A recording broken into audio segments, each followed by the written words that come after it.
ڈرنے والوں اور ایمان والوں کے متعلق رب ذوالجلال فرماتا ہے اذا تتلی علیہم آیات الرحمن خروا سجدا وبکیا، کہ جب صاحبان ایمان پہ اللہ کی آیات پڑھی جاتی ہیں، جب ان کے سامنے موت، قیامت اور اللہ کی بارگاہ میں اٹھائے جانے کا ذکر کیا جاتا ہے، خروا سجدا وبکیا، قال کے ذوالجلال مال کے جل والا فرماتا ہے وہ سجدے میں گرتے ہیں، اپنی عاجزی کو بجا لاتے ہیں،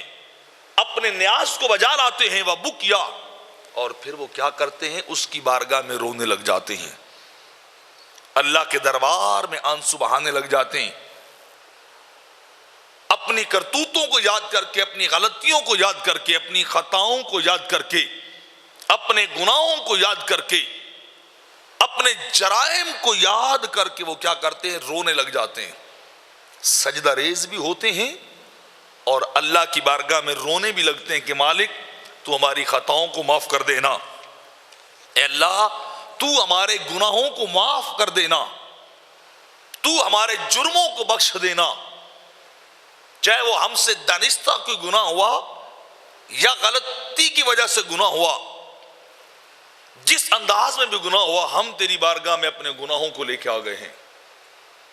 ہم تیرے دربار میں اپنی خطاؤں کو لے کے آئے ہیں،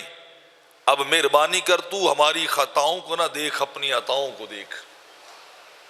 تو اپنے کرم کو دیکھ، ہمارے جرم کو نہ دیکھ۔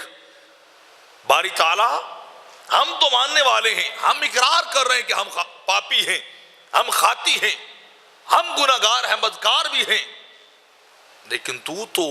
غفور رحیم بھی ہے، تو رحمان بھی ہے، تو بندوں کے گناہوں کو بخشنے والا ہے، تو ہمارے گناہوں کو معاف کر دے۔